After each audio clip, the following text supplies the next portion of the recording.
Ye û kovara Kuşlukê li Enqerê hat nasandin nivîskarên weşanxaneyê gelek kesên navdar û xwendevan jî tevî vê bernameya dije pirtûk bûn.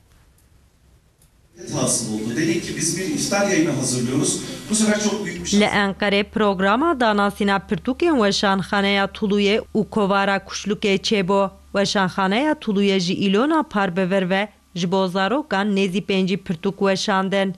Mehaborî jî kovara edebiyat û hunerê ya zarokan Kuşluk derxist. Ji biçûkan heta mezinan herkes dikare bixwîne. Em dibêjin edebiyata zarokan e lê kesên dilzarok jî dikarin bixwînin. Ji xwe girîngî û qîmeta kovarê jî ev e. Di kovarê de meselok çîrok û helbest hene. Zarok û malbat bi rehetî dikarin kovar û pirtûkên weşanxaneya Tulûyê bixwînin. Naverokê wê pir dewlemend e, pir rind hatiye hazirkirinê da, pir rind ji pêra xevitîne ya zarê me. Ji bo wê dê bavê me bi zarê xwe bi dilekî rehetî dikarin bixwînin. Kitaplarından Kovar li gorî pirtûkên Tulûyê bêtir bi kerî perwerde û hînbûnê tên.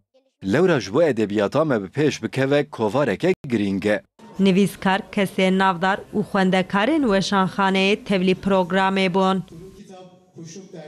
Bize daha iyi bir Türkiye.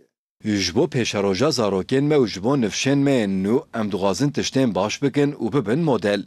Îro wek weşanxaneya Tulûyê û kovara Kuşlukê divê em di çarçoveya weşangeriyê de ji zarokên xwe re berhemên hêja bihêlin.